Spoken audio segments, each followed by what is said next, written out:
y a pas de problème. Hein. Et C'est on parti. se tutoie tout le temps. J'avais une petite question parce que depuis le début de l'émission, tu dis beaucoup d'affirmations, tu dis montrez-moi des études.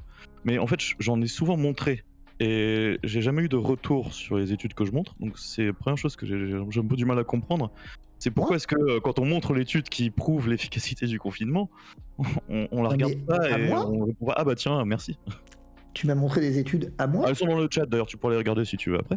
Mais en tout cas, ouais, je moi, les ai pas montrés parce que je n'ai jamais pu intervenir directement comme ça parce que je t'ai eu une seule fois en face, mais malheureusement, c'était chez Cyril Hanouna et c'était un peu le spectacle et la foire et j'ai pas pu vraiment intervenir. Mais je trouve que c'est dommage que quand tu demandes des choses, personne te présente les réponses. Ça fait raison. Ah bah, moi j'y suis pour rien. Je viens de te les montrer. Ah mais C'est très vrai que bien. là, il y est pour rien. non, mais- Là-dessus, on peut. Non, non, admettre non, que- mais- attends. Elles ont été montrées sur les réseaux sociaux, donc je ne comprends pas pourquoi tu ne les as jamais vues, parce que c'est pas si difficile à Non, trouver. alors, parce que, effectivement, d'abord, le cadre dans lequel j'intervenais, je veux dire, moi je suis invité sur une question précise. À partir de là, j'arrive avec un certain nombre d'études. Je dis, ok, bah balancez-moi effectivement les études qui viennent contredire. Tu remarqueras avec intérêt que Alexander sur un an de Samuel. plateau, personne n'avait d'études à montrer. Je dis pas qu'elles n'existent pas. T'avais pas non plus nécessairement des flèches, mais. Ah mais c'est pas moi qui les ai invités. Hein. C'est pas de ta faute, hein, je te dis pas que je t'accuse pas, je te dis juste malheureusement. Mais en tout cas, ce que je trouve intéressant, c'est que dans ton discours et dans ce que tu fais finalement, tu me dis tu viens avec un paquet d'études. Parfois j'en vois qui sont très médiocres des études. Je voulais savoir quelle est ta capacité à juger toi de la validité d'une étude ou pas et comment tu fais pour savoir qu'une étude vaut plus qu'une autre ou vaut mieux qu'une autre ou comment tu fais le tri? Bah, en fait, le critère il est relativement simple et il faut se poser la question différemment. C'est au fond, tu m'expliques qu'une étude. C'est intéressant ce que tu dis. Tu me dis par exemple sur le confinement, tu as des études qui montrent que ça marche. Ouais. Et si moi j'ai des études qui montrent que ça marche pas, qu'est-ce qu'on fait? Qu'est-ce qu'on privilégie? Exactement ça que je vois comme problème. Tu poses toujours ce problème en disant et le public se dira la vérité doit être au milieu. Or c'est une erreur. Ah non, c'est pas une erreur. Ah non, c'est pas une erreur. Entre deux études, ah non, c'est pas une erreur. D'un côté comme de l'autre. Ah bah non, c'est pas une erreur. Comme il peut y avoir une étude exacte. Et c'est pour ça que je te pose la question. Oui, c'est vrai. Quelles compétences as-tu et comment fais-tu? Comment vérifies-tu? Alors, déjà, c'est simple. Je vais te dire, c'est simple. En fait, j'ai deux mecs qui bossent pour moi à temps plein, dont un, effectivement, qui est chargé de lire les études et de les sortir. Donc tu fais entièrement confiance à une tierce personne. Tu n'es pas capable de le faire. Et toi, tu fais entièrement confiance à qui? À moi-même, parce que j'ai un docteur en biologie, donc évidemment. Et donc moi, effectivement, tu te fais entièrement confiance parce que tu es docteur en biologie, mais moi, tu sais pas quel est le profil de celui à qui je demande de lire les études, pourtant je devrais pas lui faire confiance. C'est à toi que je devrais faire confiance en fait. Non, justement, je voulais savoir comment tu fonctionnais. Donc, pourquoi non mais c'est intéressant parce que je te retourne l'argument. Non mais tu vois bien, je te retourne. Attends. Non mais je te retourne exactement l'argument. Parce que l'argument d'autorité qui consiste à dire je suis docteur en biologie. Parce que on va essayer de poser le débat. Ah bah si, c'est un débat. Mais oui, mais je t'ai répondu en disant effectivement que j'ai quelqu'un chez moi qui lit les études, j'en ai même deux. Attends, je termine. Laisse finir Fabrice du coup avant, parce que sinon... J'ai deux personnes qui lisent les études et qui les analysent. D'accord, très bien. Je veux dire, je dis, voilà les études effectivement qui sont celles-ci. Ce que tu dis, c'est, mais donc tu leur fais entièrement confiance. Je te pose la question, et toi, à qui fais-tu entièrement confiance? À moi-même. Le syllogisme, quoique imparfait, ici, c'est le reproche qui est fait. C'est juste de ne pas te faire confiance à toi-même, à toi. Parce que toi, tu as la vérité. Les miens n'ont pas la vérité, toi, tu l'as. Ok? Alexander. Tu viens exactement de le dire. Alexander, vas-y. Alexander, vas-y. Il est là. Non, il est là le drame. Je vois très bien qui tu es maintenant. Je viens de voir qui tu es. Mais il est là le drame. C'est qu'en fait, mon gars, il est là. Je vois très bien qui tu es. En fait, il est là le drame. Le drame, c'est qu'en fait, le drame, il est là, c'est qu'il n'y a que vous qui existez, les mecs. Et que dès qu'on vous oppose une contradiction, eh ben vous avez la vérité, c'est ce que tu viens de dire.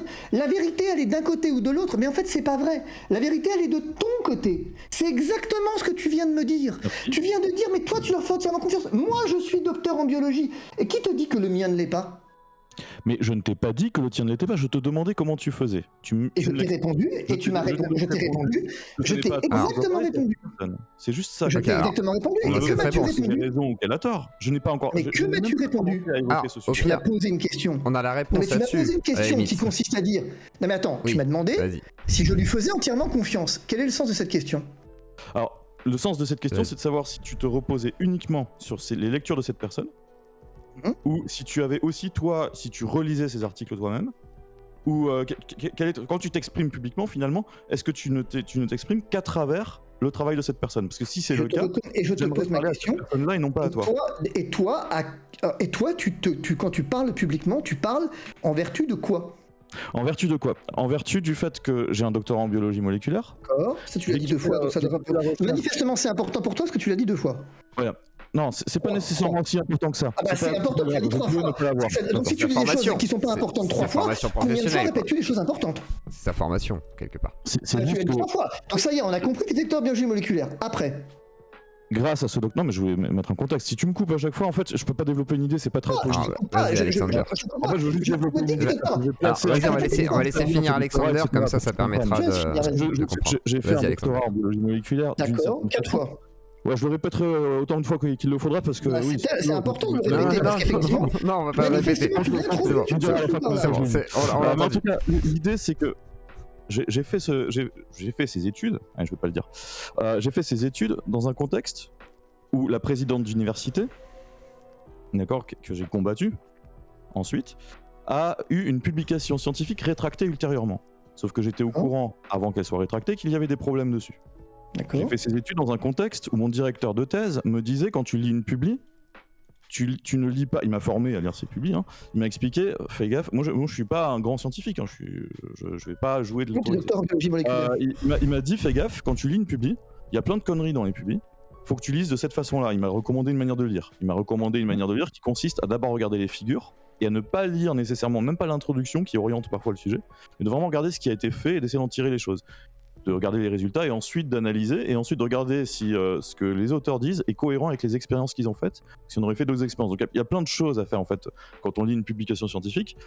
Et j'ai été dégoûté à l'issue de mon doctorat par le monde scientifique et le nombre de fraudes et de la manière dont on publiait dans les journaux scientifiques. C'est-à-dire que certains connaissent l'éditeur et arrivent à publier une publication en connaissant l'éditeur. Ça, c'est une vérité qui est constante. C'est-à-dire qu'il y a un vrai problème de fraude dans le milieu scientifique. Enfin, de fraude, je sais pas, mais en tout cas de problèmes.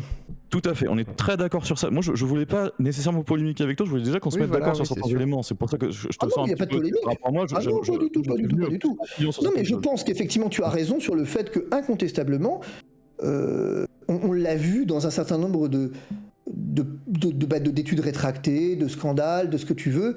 Il y a effectivement, bon, je pense que c'est vrai en médecine, mais je pense que c'est vrai dans d'autres disciplines, où il y a une véritable difficulté dans la manière dont les études sont conçues et dont les auteurs sont choisis. Tout à fait. Et c'est pour cette raison-là que donc j'ai choisi de m'intéresser davantage à la fraude scientifique et de quitter le monde de la recherche académique. Donc je suis plus chercheur académique, donc quand j'ai dit docteur plein de fois, t'as voulu mettre en cause un peu mon autorité, entre guillemets, humoristiquement. Mais en fait, tu peux le faire, aucun souci, parce que en fait, j'en ai aucune. Je suis quelqu'un qui a aucun... Enfin, j'ai 4 publis, tu vois, je suis minable au niveau scientifique. Je suis pas un grand scientifique.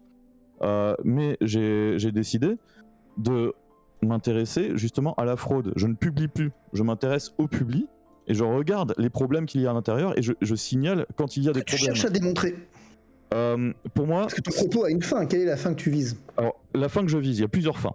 La première fin, je vais être très honnête avec toi, j'ai eu plusieurs phases dans ma vie. J'ai eu une première fin que j'avais qui était militante politiquement, entre guillemets. Non, parce que je voyais des publications qui sortaient. T'as pas compris la question.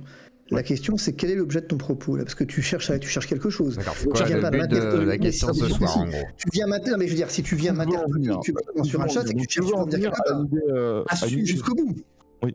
Non, mais bien sûr, mais Ah, vas-y directement, je veux dire, vas-y directement, passe pas à un moment donné. Moi, j'ai l'habitude effectivement de dire. J'allais faire un café, moi, du coup. Je pense que tu es mal conseillé. Je ne sais pas. Je pense que tu es mal conseillé dans les publications qu'on te signale comme étant valides ou non. De ce fait, je pense que tu mets en avant certaines publications et certaines affirmations sur l'espace public qui, à mon sens, mériteraient d'être parfois rétractées, parfois davantage discutées. Et ce qui donne faussement l'illusion et ce qui ôte la liberté de choix à la population, en quelque sorte. Parce que si tu prends une décision par rapport aux informations que tu as, et que les informations, tu les as pas directement parce que tu as lu les publics, mais parce que Fabrice Divisio te les a données, évidemment, tu vas avoir un univers de choix qui va être restreint si on te dit des choses fausses. Et donc, je peux répondre ? Ouais. Alors je vais te répondre.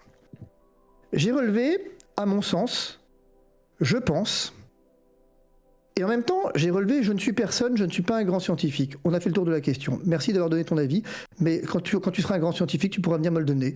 Tant que tu ne le seras pas, ça ne m'intéresse pas. Voilà. Tu as toi-même dit que tu n'étais personne, tu n'es pas un grand scientifique, Tout à fait. que tu as un avis, ton avis, effectivement, tu me l'as donné, mais tu viens de m'expliquer qu'il ne faut pas que je le respecte, parce qu'au fond, il n'est que ton avis, et un avis de quelqu'un qui n'est pas un grand scientifique. Merci, la boucle est bouclée. D'accord, mais dans ce cas-là... Bah, n'empêche que, excuse-moi, mais tu viens de le dire. Je ne suis pas un grand exactement ce que tu... tu n'es pas un grand scientifique, ok, j'ai compris que... Écoute-moi, excuse-moi, est-ce que tu m'as dit oui ou non, tu n'étais pas un grand scientifique? Tout à fait, mais j'ai pas envie d'en être. Tu m'as dit que tu avais 2-3 publications à ton actif. Oui. On est d'accord. Que tu avais quitté le monde de la recherche. On est toujours d'accord. Ok, et après tu m'as bien dit, je pense. De la recherche académique, attention, faut préciser. Non, d'accord, si tu veux. Tu m'as bien dit, je pense. Tu as utilisé ce je pense. À mon sens. Donc on est bien d'accord que ce que tu m'exprimes, c'est l'avis de quelqu'un qui n'a pas publié, qui a quitté le monde de la recherche et qui n'est pas un grand scientifique. Merci. Donc toi, tu fonctionnes... D'accord, c'est très intéressant. Ah non, je fonctionne pas, je fonctionne pas. Excuse-moi, je viens juste de te rappeler que ton avis n'intéresse personne parce que tu n'es pas un grand scientifique, que tu ignores tout des publications. Tu ignores tout, excuse-moi. Après, pour la décharge, à la décharge d'Alexander Samuel... Non, il n'y a pas de charge ou de décharge. Tu ignores tout du type qui me conseille. Peut-être que lui est un grand scientifique. Peut-être que lui a réellement publié plus que toi. On peut même pas estimer. Et pourtant, tu sais, tu me fais penser à... C'est très amusant la comparaison parce que j'ai exactement le même problème en équitation. Il y a plein de mecs qui t'expliquent effectivement comment il faut monter un cheval, comment il faut dresser un cheval, comment il faut débourrer un cheval, mais qui concrètement n'ont jamais débourré, en n'ont jamais monté, n'ont jamais entraîné les 2 ans. Et ben c'est le même problème. Et ben tu vois, effectivement, c'est-à-dire que concrètement, moi j'y peux rien, parce que je comprends parfaitement ton propos et je te remercie de me l'avoir donné. Mais si tu veux bien, va publier des études, reviens avec des publications, et bien une fois qu'effectivement tu auras à ton actif quelques publications, comme tu le dis, tu pourras alors te prévaloir d'une qualité, je termine, tu pourras te prévaloir d'une qualité qu'aujourd'hui tu n'as pas objectivement puisque c'est ce que tu dis, et à ce moment-là, eh ben on pourra en reparler. Mais tu comprends que, je comprends parfaitement ce que tu dis, et je te remercie. Simplement, ton avis ne m'intéresse pas plus que ça. Voilà. Je ne l'ai pas donné, je te le donnerai pas, à mon avis. Alors, moi j'ai un truc à dire quand même, c'est que malgré tout... Attends, 2 secondes, Alexander. Tu ne fais que ça. Non mais attends 2 secondes, Fabrice, s'il te plaît 2 secondes. C'est juste que malheureusement, là par exemple, j'entends bien ce que tu dis, Fabrice, mais tout à l'heure tu parlais de justement le fait que il y a une sorte d'argument d'autorité qui est souvent mis en avant et tout, et là c'est ce que tu vas faire avec ton chercheur, en disant peut-être que le mien... Non mais tu sous-entends que peut-être... Alors attends, mais pas du tout, les gars, excusez-moi. D'un côté, j'ai quelqu'un qui commence par se présenter comme docteur en biologie moléculaire. C'est quelqu'un. Pourquoi cette précision? S'il apporte cette précision au départ, c'est qu'elle a son importance. Donc il ne parle pas, je présume qu'il ne parle pas en tant que champion de France d'équitation. Non. S'il vient poser un débat, pour montrer qu'il sait de quoi il parle. C'est pas un argument d'autorité, c'est effectivement de venir expliquer, si je comprends bien, à partir d'où tu parles. Il parle en qualité de docteur en biologie moléculaire. Et donc que spontanément, eh bien, il vient introduire le dialogue en disant « Je te préviens, je sais de quoi je parle, je suis docteur en biologie moléculaire ». Je lui ai demandé « En quelle qualité parles-tu ?» Docteur en biologie moléculaire. Très bien. Lorsqu'ensuite je lui dis « Mais peut-être que moi aussi j'ai un docteur en biologie qui vient », il m'explique « Non, il se trompe. » Ah bon ? Pourquoi ? Eh bien parce que moi je dis qu'il se trompe. À mon sens il se trompe. Je pense qu'il se trompe. Ah bon ? Et en quelle qualité le dis-tu ? Et précédemment, il a dit « Je ne suis pas un grand scientifique et je n'ai jamais publié, j'ai quitté le monde de la recherche académique. » Bon, bah donc pourquoi cette parole m'intéresserait ? Parce que c'est de ma faute de ne pas l'avoir présenté peut-être en introduction. Je te demande juste... Je te disais qu'il te donne des publications. Je ne sais pas le temps qu'il a mis. Tu sais, une personne qui a un statut important, qui est... Mais en quelle qualité le dis-tu ? Pourquoi ton avis m'intéresse ? Excuse-moi, mais pourquoi tu n'as jamais publié ? Pourquoi est-ce que tu viens de donner des conseils de publication ? Je n'ai jamais publié, mais... Bah t'as dit que t'as publié 2 fois, c'est ce que t'as dit. Je pose des questions. Tu ne veux pas y répondre. En quelle qualité ? Mais pourquoi ? Non mais je m'en fous. C'est pas le problème. Mais pas la rhétorique. Il peut malgré tout... Ah bah c'est dommage qu'elle t'intéresse pas la rhétorique, parce que la rhétorique c'est l'art du dialogue. Tu seras toujours meilleur que moi, t'es avocat. Mais c'est pas ça mon enjeu. Mon enjeu, c'est que les gens... L'enjeu, c'est pas la vérité ? De santé derrière, à cause de la désinformation. C'est pas la vérité ? Je pose une question. L'enjeu, c'est pas la vérité ? L'enjeu, il concerne la vérité. L'enjeu, c'est la vérité. Ah, c'est la vérité. Attends, laisse-le Alors si c'est la vérité, la répondre. rhétorique t'intéresse. Laisse-le répondre quand même. Bah, déjà, ça commence mal. Ça commence mal parce que tu dis dans la même phrase, je termine, tu dis dans la même phrase que la rhétorique t'intéresse pas mais que tu recherches la vérité. Donc déjà, ça commence mal. Donc mais t'es docteur en biologie moléculaire, pas en philosophie, donc on peut te pardonner. Continue. Vas-y Alexander. Pas évident. Non, je sais pas, j'ai l'impression que là, on va prendre la tête. C'est pas Ah constructif. non, on prend pas la tête. On débat. Moi, je suis très à l'aise. On débat. Y a pas de problème. Mais après, pour le laisser débattre, il faudrait qu'il puisse quand même au moins étaler un minimum son raisonnement. Tu vois ce que je veux dire, Fabrice? C'est pas le problème. Étayer son raisonnement. Si, c'est le problème. Moi, c'est quand même le Attends, problème. si tu veux, Alexander Samuel, je le connais. Faut arrêter les conneries. Il y a un antécédent en fait. Alexander Samuel, c'est quand même le type qui est capable de m'expliquer sur un plateau que concrètement, le scandale des opioïdes aux États-Unis, il fait un lien avec Raoult. Donc déjà, il y a un biais. Alexander Samuel vient pas à la recherche de la vérité. Est-ce que tu me rappelles le truc parce que tu Non. Je veux dire, tu vas rien. Je te promets que tu m'apprendras pas grand-chose sur le scandale des opioïdes pour le coup. Je l'ai plaidé. Tu n'apprendras pas grand-chose sur la question. Est-ce que tu connais le rôle de l'APS dans ce scandale? Je veux dire, écoute, donc tu vois effectivement, tu vois pourquoi il vient. C'est quoi Tu vois l'APS? exactement. Tu connais un élément. Tu vois, Alexander Samuel sous prétention de recherche de la vérité, et pas du tout pour rechercher la vérité. Il est là juste pour malpaguer publiquement et démontrer qu'effectivement mes études sont bidons parce que lui est meilleur que nous. Mais Alexander Samuel, tout le monde le connaît, il n'y a pas de problème pour ça. Oh là là. Tout le monde le connaît, Alexander Samuel. Il y a un vrai tout le monde connaît passif. ses qualités et il est lui-même très honnête et je t'en remercie puisqu'il a dit je ne suis pas un grand scientifique. Au moins, je te remercie de ce point. Et il a dit je pense et à mon sens. Eh bien, moi, le je pense et le à mon sens de quelqu'un qui n'est pas un grand scientifique, ça ne m'intéresse pas. Quelqu'un qui n'a pas publié et qui se permet de juger les publications des autres, c'est un peu comme les gens qui n'ont jamais débourré de cheval et qui se permettent de juger le débourrage que nous on fait. Bah tu vois, c'est la même chose. Va débourrer des chevaux. Tu ne fais que relayer. Tu ne fais aucun débourrage. Va débourrer des chevaux. Va débourrer des chevaux et reviens après. Cette logique-là, ton avis ne devrait même pas être écouté une seconde. Et toi, que fais-tu? Je fais l'effort de t'écouter. Et toi, à un moment donné, tu pourrais au moins faire l'effort. Et toi, que fais-tu? Et toi, que fais-tu? Je crois que là, c'est compliqué. Et toi, que fais-tu? Samuel, désolé, je crois. Toi, que fais-tu? Les articles, je signale des fraudes sur papier.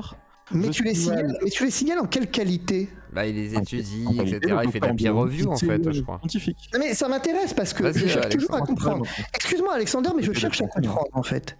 Est-ce que publier, je voudrais que tu me répondes à une question. Est-ce que publier est important? Pour moi, honnêtement, c'est devenu un. C'est même plus devenu. Pour lui, oui. Mais attends, excuse-moi, c'est pour toi ou c'est dans le monde de la science? Est-ce qu'on parle de toi ou est-ce qu'on parle de l'objectivité? Pour évaluer la qualité d'un scientifique, voilà. Pour évaluer la qualité d'un scientifique, il y a des indicateurs qui existent, notamment H-index, qui sont dévoyés. Quel est ton H-index? Comment? Quel est ton H-index? Faut laisser finir ce que ça va être. Voilà, faut laisser finir. Ah non, mais je sais pas. Non, mais si tu veux, on en revient toujours au même problème. Quelqu'un dit quelque chose. Effectivement, c'est comme TPMP. Je termine juste ce point. C'est pour répondre à mon. C'est intéressant. C'est toujours le même problème. Quelqu'un dit quelque chose. Et quand tu l'interpelles sur ce qu'il dit, mais non, mais attends, laisse-moi parler. Mais tu as parlé.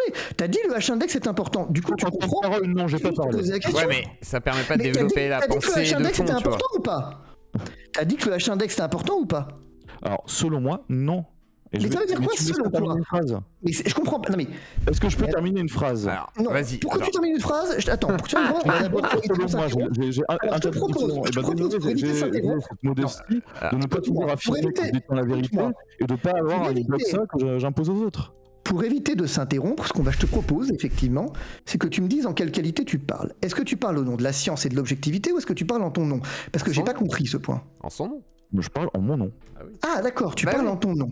Et pour que tout le monde sache en quel nom tu parles, donc je vais te demander, donc je vais te reposer la question, est-ce que tu penses, toi, que publier est important? Je ne pense plus que publier est si important que ça. Ça dépend de la qualité des publications. Donc c'est extrêmement compliqué de faire le tri. On peut pas répondre oui ou non. D'accord, on peut pas répondre oui ou non. Pourtant, tu sais, ce qui se conçoit clairement s'énonce clairement. Parfois, répondre par oui ou non, c'est bien. Oui, mais malheureusement, il y a des gens qui publient dans des journaux des paper-mills. Tu as entendu parler des paper-mills? Tu sais ce que c'est? Oui, j'ai entendu parler, effectivement. Il y a des gens qui publient ils payent pour pouvoir publier n'importe quoi. Oui, je comprends. Donc il y a tellement du grand n'importe quoi partout que tu ne peux pas dire quelqu'un qui publie il est bon et quelqu'un qui publie pas il est mauvais, parce que tu ne peux pas savoir où il a publié. Ce qu'il a publié, ça dépend de la qualité de ce qu'il a publié. Et la qualité, elle s'évalue actuellement avec un H-index qui a un nombre de citations. Or, les scientifiques ont trouvé un moyen de hacker ça. Certains, pas tous, ils s'autocitent. Donc c'est pour ça qu'il y a certaines références pour moi qui sont essentielles, qui sont For Better Science. Je sais pas si tu lis ce site. Est-ce que tu Oui, je connais. qui sont Science Integrity Digest et Respectful Insolence, qui sont 3 sites dédiés principalement à des scientifiques qui eux ont un H-index un peu plus important que le mien, qui sont, si tu n'y vas quelle autorité, va regarder ce que eux disent, mais qui ont également une grande activité justement de vérification des publications scientifiques. Et je trouve que c'est dommage de dévaloriser les personnes. Effectivement, c'est très connu, tous les scientifiques le disent très régulièrement, les personnes qui font rétracter des études n'en tirent aucune gloire. On ne publie rien quand on arrive à dénoncer des fraudes. On n'arrive pas à avoir une célébrité, sauf quelques rares stars, comme Elisabeth Bick, qui est devenue une star de ce sujet. Mais il y a très peu de stars de la fraude scientifique, qui dénoncent la fraude scientifique. Il y a par contre de nombreuses personnes qui publient de la fraude. Et c'est tout l'enjeu. Donc tu ne peux pas disqualifier quelqu'un juste parce que... J'aimerais te poser une question du coup. Il y a une question qui m'intéresse. C'est ce que tu viens de dire est-il unanimement partagé par la communauté scientifique? Est-ce que c'est ta vie? Majoritairement, oui. Majoritairement, c'est qui? Écoute, majoritairement, ça veut dire quoi? Concrètement, ça veut dire quoi majoritairement? Tu fixes la majorité où? Alors ça, c'est vraiment du ressenti, puis il faut mettre. Il n'y a pas d'études. C'est du ressenti, la majorité. Tu m'expliques que... Attends, ah bah non, attends, ça marche pas. Non, attends, excuse-moi, ça marche pas. La majorité, c'est une question de ressenti. La majorité, c'est une question de ressenti. Mais qui dit quoi d'ailleurs? Est-ce que tu entends? Je sais pas. Je voudrais juste. Je dis juste que de manière générale, il est admis, et c'est pas nécessairement. T'as pas besoin d'opinion pour le dire. Tu ne publies pas quand tu fais rétracter un papier. Il faut toujours laisser décanter la colère. Tu ne publies pas quand tu travailles sur un papier de quelqu'un d'autre et que tu montres qu'il y a une faute dedans. Ce que je voudrais juste essayer effectivement de comprendre, c'est que ce que tu es en train d'essayer de démontrer, si je comprends bien, parce que bon, c'est pas très clair, mais je suis pas docteur en biologie moléculaire, ça doit être pour ça. Je veux dire, le fait est que si je comprends bien, ce que tu es en train d'expliquer, c'est que certaines études sont bonnes, d'autres mauvaises. Exactement, et c'est difficile de faire le tri. Tu ne dois pas me faire confiance à moi nécessairement. On ne sait pas à qui faire confiance quand on est quelqu'un qu'on ne connaît pas, quand on ne sait pas lire soi-même. C'est pour ça que je te demandais à qui tu faisais confiance. C'est pour ça que c'était important pour moi que tu aies cette transparence, vu qu'on ne sait pas à qui tu fais confiance et qu'on ne sait pas comment procèdent ces personnes. Moi, je voulais savoir quelle méthode. Et toi, comment tu procèdes les publications. Moi, je peux te dire la mienne. Comment tu fais? Bah d'accord, très bien, effectivement. Et que connais-tu de celle des personnes qui... Parce que par exemple... Je n'en connais rien, c'est pour ça que je te le demande. C'était l'objet de ma question. Je voudrais te poser une question. Les études sur le masque, par exemple, l'efficacité du masque, les études qui prouvent l'efficacité du masque, elles sont bonnes ou elles sont mauvaises? Il y en a qui sont bonnes, il y en a qui sont moins bonnes. Il y en a une qui est-ce que d'une manière générale... Est-ce que je peux parler d'une manière Attends, est-ce que d'une manière générale... Ma question en fait est beaucoup plus simple. Est-ce que d'une manière générale, on peut admettre scientifiquement l'efficacité du masque? Ça dépend pourquoi l'efficacité. Pour l'efficacité pour réduire les transmissions, oui. Réduire les transmissions, oui. Ça c'est admis scientifiquement. On a assez de publications. Pour empêcher, il y a des études très précises, c'est-à-dire qu'on va regarder le diamètre qui passe ou qui passe pas à travers une goutte. Je t'invite à suivre FFP2, etc. Qui fait les revues systémiques en fait de ça. La réponse à la question c'est oui ou c'est non? Oui. C'est efficace. D'accord, c'est oui.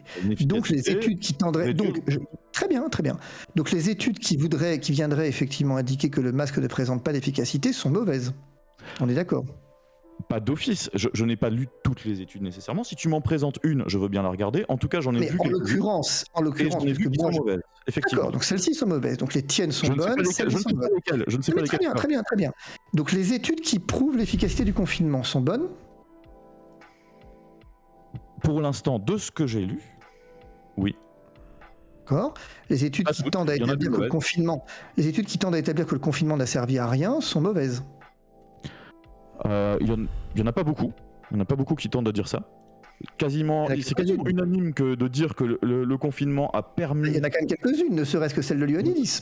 Ioannidis, celle-ci, je t'invite à regarder les échanges qu'il y a eu dans les revues scientifiques à ce sujet. Ioannidis, il a fait un travail qui est assez étonnant parce qu'il a pris 2 pays, qu'il a comparé à 5 pays, sans tenir compte de la temporalité. Donc elle est mauvaise, mais c'est un petit peu ce que tu dis, elle est mauvaise. Oui, elle a été pointée par l'ensemble de la communauté scientifique spécialisée dans le domaine qui a dit qu'est-ce qu'il fait Ioannidis quoi. Oui, effectivement. Très bien. Tiens, ok. Les études sur l'efficacité vaccinale étaient bonnes? Ça dépend desquelles, encore une fois, mais il y en a des bonnes. Ah bah non, celles qui ont servi à la mise sur le marché du médicament, enfin du vaccin. Dans les journaux scientifiques, elles étaient bonnes. C'est quoi le but les études cliniques de Pfizer étaient bonnes. De Pfizer qui ont été diffusées par la FDA ou par l'EMA? Lesquelles? Les deux. Les deux? Elles étaient faites dans les règles et elles étaient bonnes. Elles étaient bonnes. Donc le vaccin, effectivement, a une efficacité pour lutter contre l'épidémie. Tout à fait.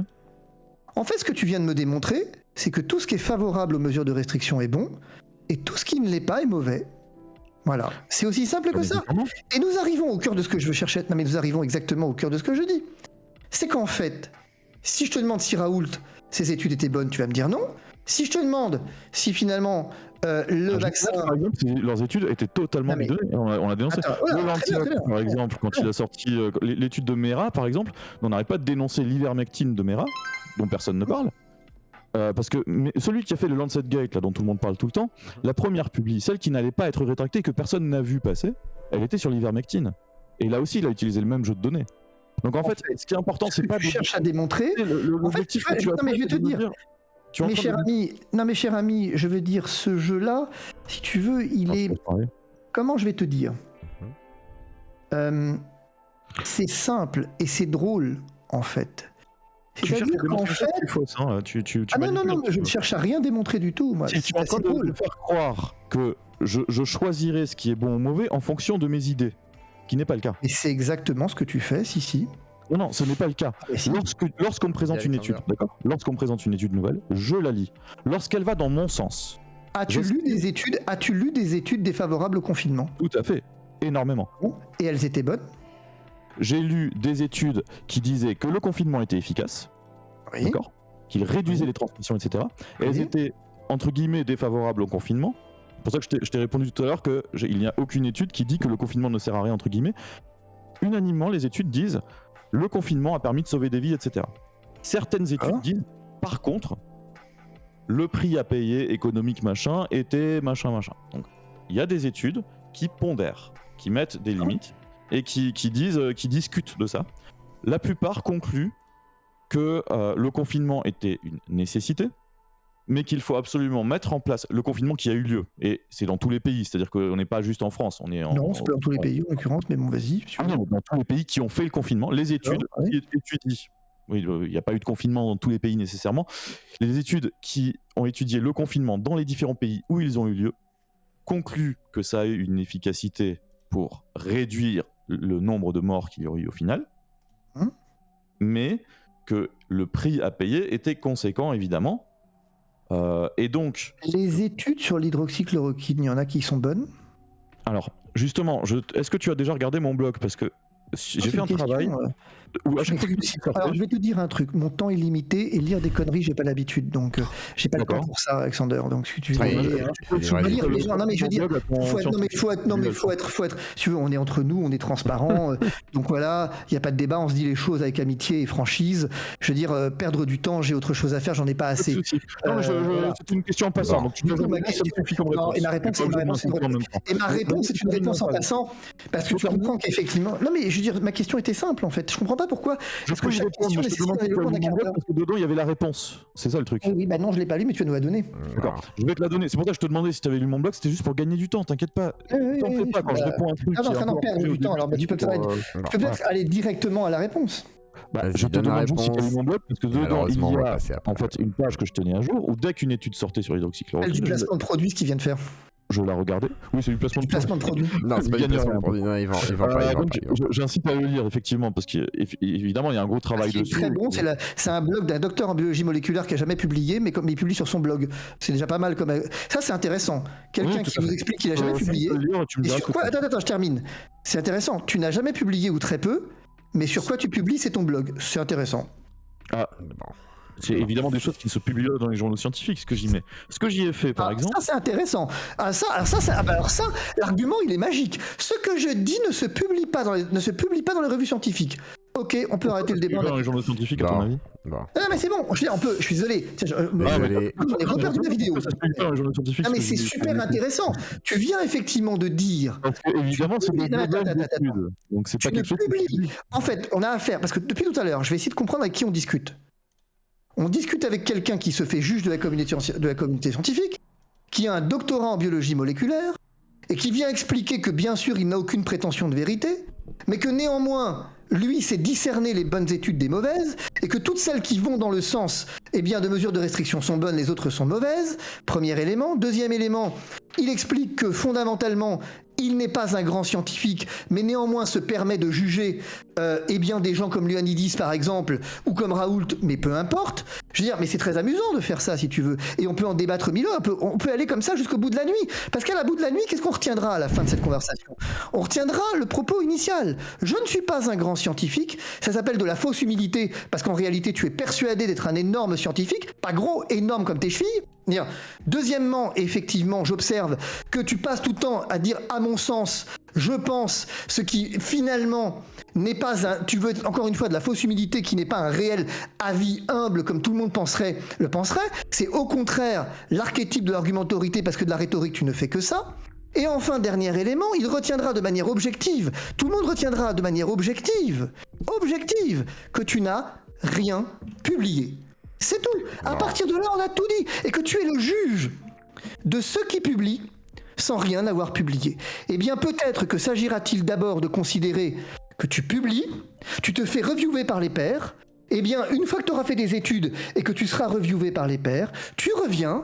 Et à ce moment-là, puisque le H-index est un des éléments au titre desquels, effectivement, on calcule aussi la notoriété d'un scientifique, et bien à ce moment-là, tu reviendras avec un petit peu de choses. Eh bien, voilà, c'est tout. Mais au bout d'un moment, si tu veux. Qu'est-ce que les gens qui nous regardent, qu'est-ce que les gens qui nous regardent retiennent? Mais si tu veux. Terminer ce que je disais tout à l'heure. Non, mais attends. Qu'est-ce que les gens qui nous regardent retiennent? On va recadrer un peu tout ça. On va recadrer un peu malgré tout. On va essayer, on va recadrer. Non, mais on va recadrer parce que. Non, mais je vais recadrer directement en disant quoi? Ah non, mais tu m'as coupé, je termine. Non, mais qu'est-ce que les gens qui nous regardent, qu'est-ce que les gens qui nous regardent retiennent?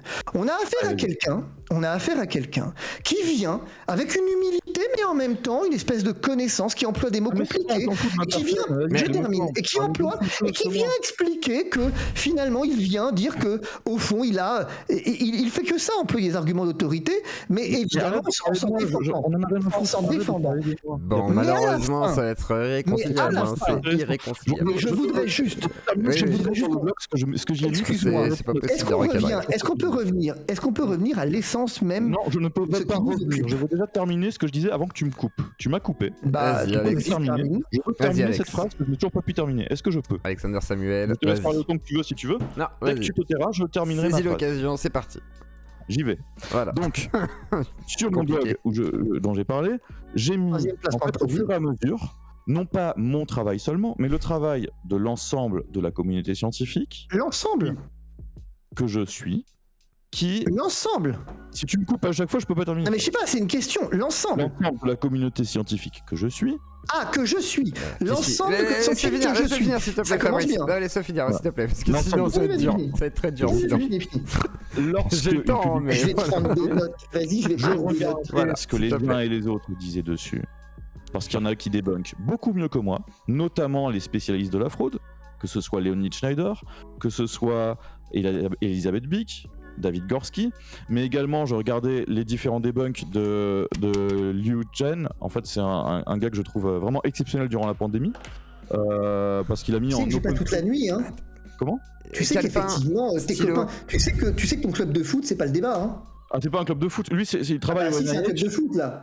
Non, Liu Chen, il travaille au NIH. Il a fait un truc extraordinaire. Excuse-moi. Non, mais là-dessus, je suis obligé de réagir. Pardon, je suis obligé de réagir. Je voudrais que dans le chat, quelqu'un m'indique s'il connaît ces gens. Je voudrais qu'on fasse un sondage, s'il te plaît. Qui connaît ces gens? Ce sont des gens qui sont modestes. Je pense que personne ne connaît les chercheurs. Non, mais ça m'intéresse. Non, mais est-ce que ces gens sont... Mais est-ce que ces gens sont connus? Parce que voilà quelqu'un qui me cite des gens. Mais je voudrais savoir si le chat est capable d'évaluer... Ah non, c'est des spécialistes de la fraude scientifique. Excuse-moi. Je voudrais savoir... Excuse-moi. Je voudrais savoir si le chat... Excuse-moi. Je voudrais savoir si le chat est capable d'évaluer la pertinence du propos d'Alexander Samuel. Un public de scientifique, tu auras quelque chose de plus pertinent. Est-ce que... Ah, donc effectivement, on est obligé de te croire sur parole.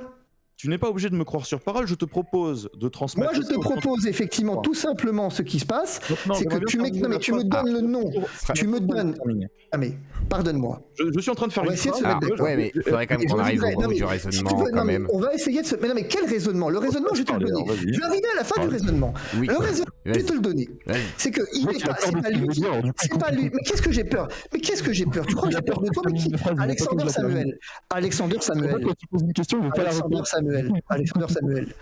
Tu sais quoi? Vas-y, termine. T'as raison, termine. Merci. Ah, je vais pouvoir terminer.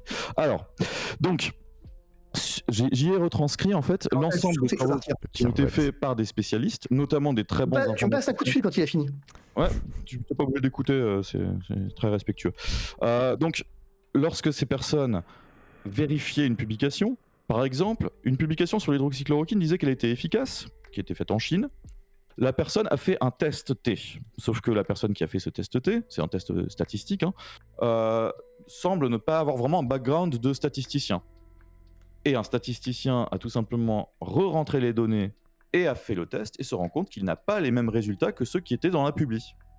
Donc il y a plein de choses comme ça, de petits détails très croustillants qui sont montrés. Notamment le plus croustillant que j'aimerais citer, c'est celui d'un chercheur chinois qui a... 2h35, je m'en vais, je te préviens, je m'en vais, c'est tout. J'ai une famille, et que donc, effectivement, écouter un type venir me déballatérer des trucs sur lesquels personne ne peut rien vérifier, c'est juste... On va abandonner le débat. Parce que ce qu'il fait là, c'est pas un débat. Non, c'est pas un débat. La discussion, quoi. La discussion, la base. Je pensais que c'était possible. Je pensais que c'était possible, mais je vois que c'est impossible, malheureusement. Je vois que c'est impossible. Quelle discussion. Vous avez quelqu'un qui vient effectivement commencer par compenser le fait qu'il ne sait rien en en appelant... Excusez-moi. On a quelqu'un. À la fin de la fin, qu'est-ce qu'il fait? Il cite des noms. Il cite des noms. Des noms sur lesquels je n'ai absolument aucune, et toi non plus, tu n'as aucune qualité pour juger de leur pertinence. Point. Je veux dire, et que fondamentalement, qu'est-ce que tu veux qu'on dise? Il peut te balancer tous les noms qu'il veut. Qu'est-ce que tu veux qu'on réponde à ça?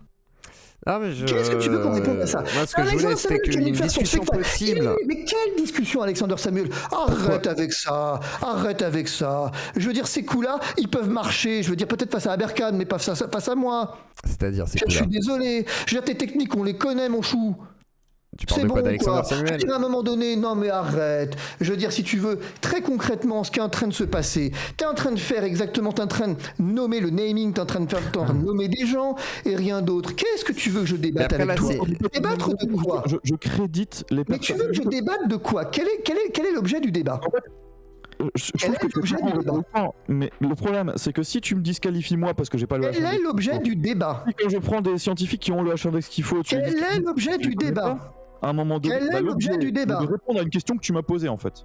Quand tu m'as demandé si j'avais lu les études sur l'hydroxychloroquine, j'allais te dire non seulement je les ai c'était pas ça l'objet du débat.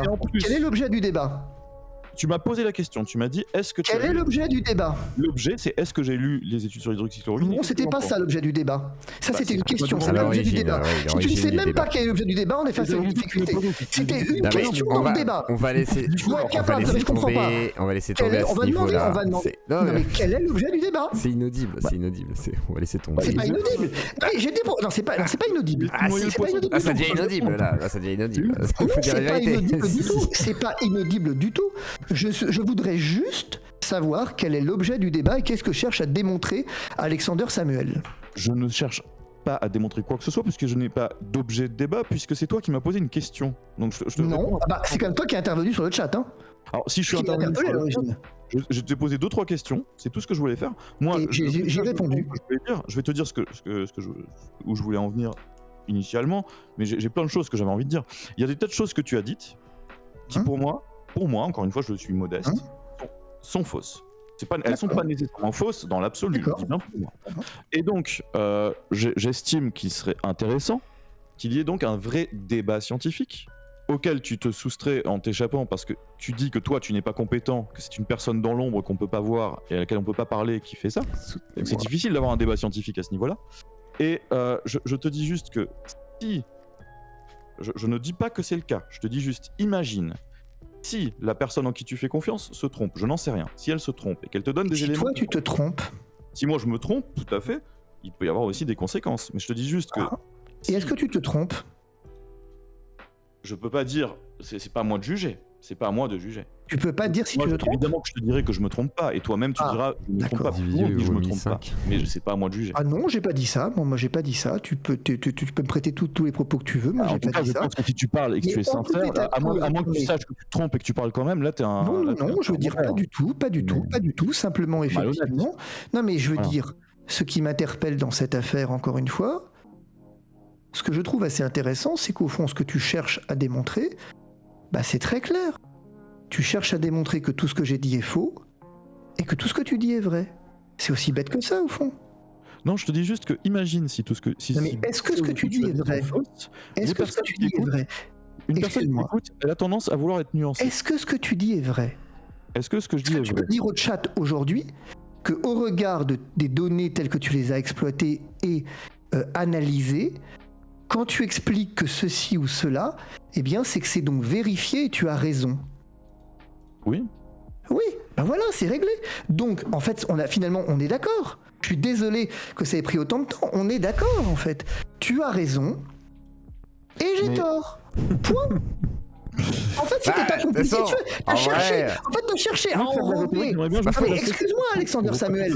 Mais t'as cherché à enrober de considérations scientifico-compliquées, ce que tu veux, une réalité simple.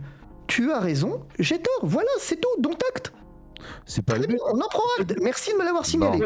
Autre chose. Merci de me l'avoir signalé. Autre chose. On va abandonner. Rien n'a arrivé. Tu as exposé un point de vue. Malheureusement. Tu as exposé le fait que j'avais tort. Excuse-moi. Tu as exposé le fait que, selon toi et tes copains, j'avais tort dans ce que je disais. Tu n'as pas tort, tu ne dis rien. Tu ne fais que répéter les études de tes amis que tu ne. Non mais stop. Tu as effectivement dit. Je comprends fort bien. Tu as dit que tu es venu sur ce chat pour démontrer publiquement que ce que je racontais était faux et que j'étais dangereux. C'était ça que tu voulais dire. Non, ce que je voulais te dire. Tu ne penses pas que je suis dangereux ? Je pense qu'il y a des conséquences. Je pense pas que je suis dangereux. Mais tu vois, pourquoi tu ne veux pas répondre à ma question ? Il y a des conséquences. Est-ce que je suis dangereux ? Qui peuvent mettre en péril la santé publique. Ah, donc je suis dangereux ? C'est compliqué. Il y a un risque pour la santé publique, effectivement. Ah voilà, donc je suis dangereux. S'il y a un risque, je suis dangereux. Donc très concrètement, si je comprends bien, ce que tu es venu sur le chat, c'est user de ton doctorat en biologie moléculaire pour expliquer que l'avocat que je suis n'a pas qualité pour étudier les études, précisément, et qu'il se réfère à des gens dans l'ombre qui, effectivement, dont on ignore tout, et tu es venu juste essayer de discréditer le propos qui est le mien et de discréditer les thèses, appelons ça comme ça, comme tu veux, qui ont été les miennes durant ce Covid. Mais c'était pas la peine de venir sur un chat pour le dire, Alexander Samuel. En fait, mais tout le monde le sait. Dans la bouche que je n'ai pas eu. Mais tout le monde le sait que tu penses que je. Mais enfin, mais tout le monde le sait que tu penses que je suis dangereux. C'est possible que moi j'explique quelque chose parce qu'en fait tu. Je crois que c'est pas possible. Honnêtement, je pense que c'est pas possible. Je pense que c'est pas possible. Non, excuse-moi, moi je suis venu effectivement. Moi je suis certainement pas venu. Je suis pas venu pour refaire le monde avec Alexander Samuel.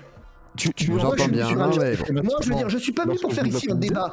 Je suis pas venu ici pour faire un débat scientifique. J'ai entendu effectivement ce que dit Alexander Samuel sur le fait que j'ai tort et que lui est vertueux et qu'il y a la vertu et les vices.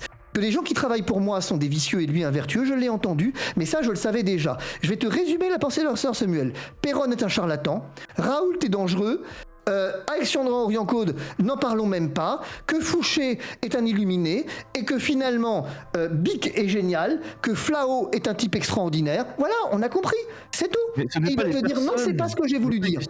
Arrête de le mettre sur les personnes, c'est pas ça le problème. Moi, bon, Alexander Samuel, je vais te laisser là, je vais vous laisser là parce que j'ai une vie de famille.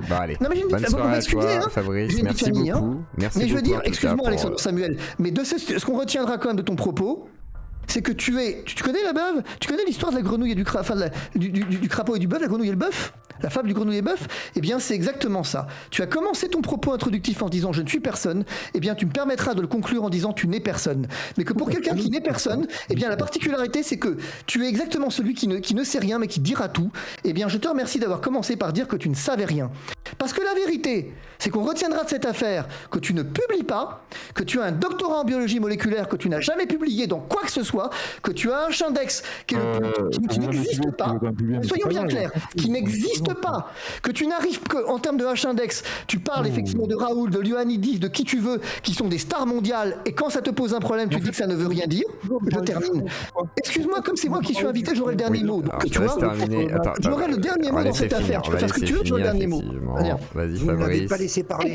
Non mais s'il vous plaît, merci. Laissez Non mais finir à malgré la fin tout. de la fin, à la fin de la fin, Alexander Samuel, c'est juste une grenouille qui se prend pour un bœuf. Rien d'autre, en fait. C'est tout. Et que tout ce qui ne vient pas d'Alexander Samuel et son équipe de foot, eh bien, ne vaut rien. Eh bien, ça, mon ami, c'est certainement pas de la science, mais crois-moi, c'est de la philosophie, ça s'appelle de l'orgueil, de la vanité. Rien d'autre. Parce que Alexander Samuel, sous prétexte de humilité, en fait, ce qu'il est, c'est un vaniteux. C'est tout.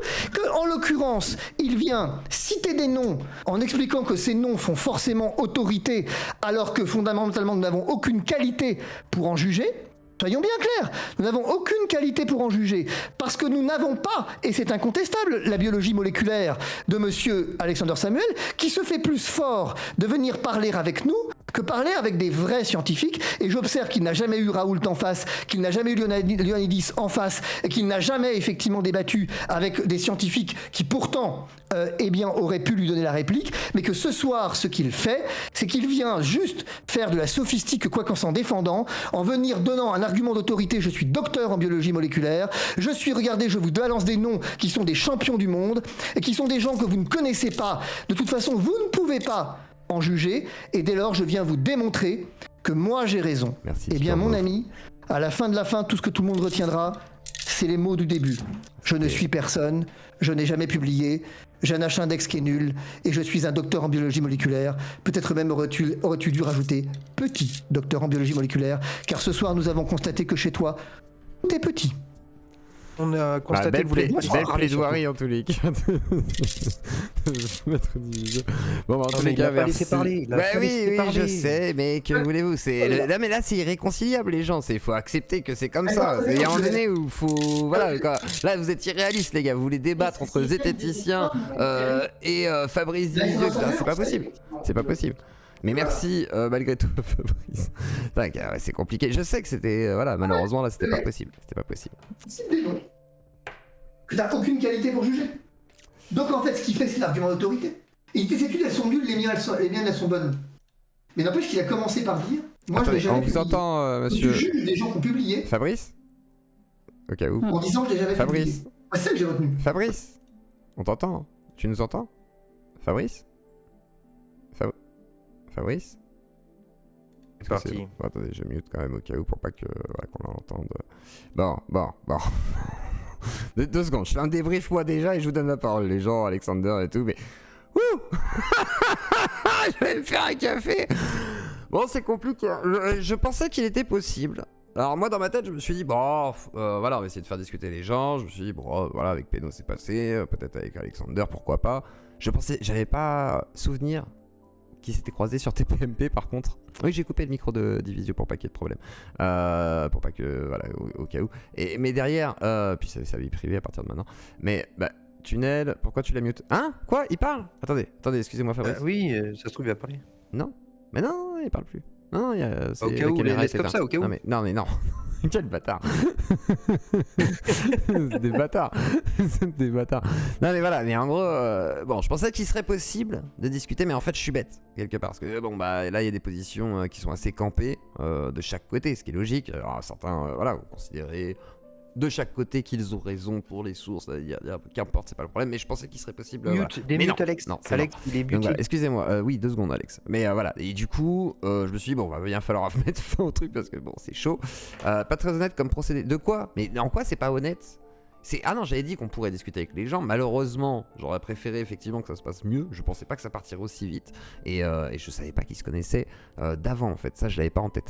En fait, c'est surtout qu'ils laissent pas parler quoi. Ah oui, c'est ça. Il y a aussi ça. Il y a aussi ça, mais malheureusement, c'est vrai que là, c'est compliqué. Et je vois pas. Voilà. Mais ben, après. J'étais obligé de faire un peu parce que sinon. Après, je à la base, pas, il venait quand même pour une interview. Donc j'avoue que, effectivement, voilà.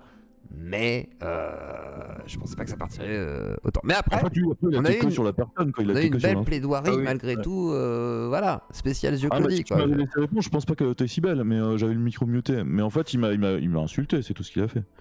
Malheureusement, je ne sais En fait, il avait rien d'autre que de l'insulte à la bouche. Mais ce qui est intéressant, c'est que, je veux dire, il a été coincé sur une chose, c'est qu'il cache ses sources, il les cache, on sait pas ce que c'est, on doit leur faire confiance. Moi, je retiens ça quand même de lui. Hein. Le problème, c'est que là-dessus, enfin, là, vraiment dans l'émission, tu vois, quand on va parler des sujets et tout, les sources, toi-même, tu les as peut-être pas toutes là maintenant, tout de suite, de tout ce qu'on a cité, machin, lui, pareil, et c'est là où. Bon, après, non, mais sur toute l'affaire de Divisio, j'entends qu'effectivement, sur. C'est vrai, c'est chaud quand même. Je veux dire, moi je fonctionne pas avec des gens comme ça. Je connais personne qui fait ça. Moi je cite les gens que je suis. Je suis Léonide, je suis machin. Non mais les gars, en fait je pense qu'il est vraiment parti à l'heure où il devait partir, hein, Divisio. C'est juste qu'il a dit je vais partir et tout, et qu'il voulait pas qu'il. Voilà, je pense que là dans le débat il était là en mode ah toi je te connais Alex Sam, je t'aime pas beaucoup. Non mais il est très bon en rhétorique, c'est-à-dire qu'il me surprendra toujours en insultes et en machin. Ah puis il est fort pour prendre la parole, etc. Enfin c'est ça un avocat aussi, hein, quelque part.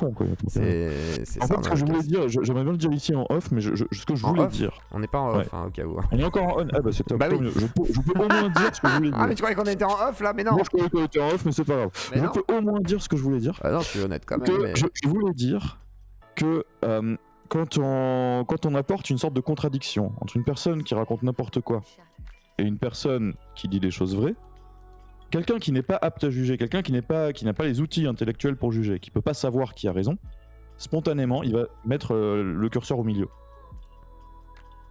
Et c'est là qu'il y a une grosse malhonnêteté. C'est-à-dire que si, en fait, il y a une vérité que les spécialistes et tous les experts, etc., trouvent et admettent et conviennent, et qu'il y a des gens farfelus qui sortent de nulle part et qui posent des genres de vérités alternatives, mais qu'ils arrivent à se donner l'apparence de personnes reconnues, etc., etc., bah le public il place le curseur au milieu entre la vérité et le grand n'importe quoi. Oui, ce qui est logique, oui.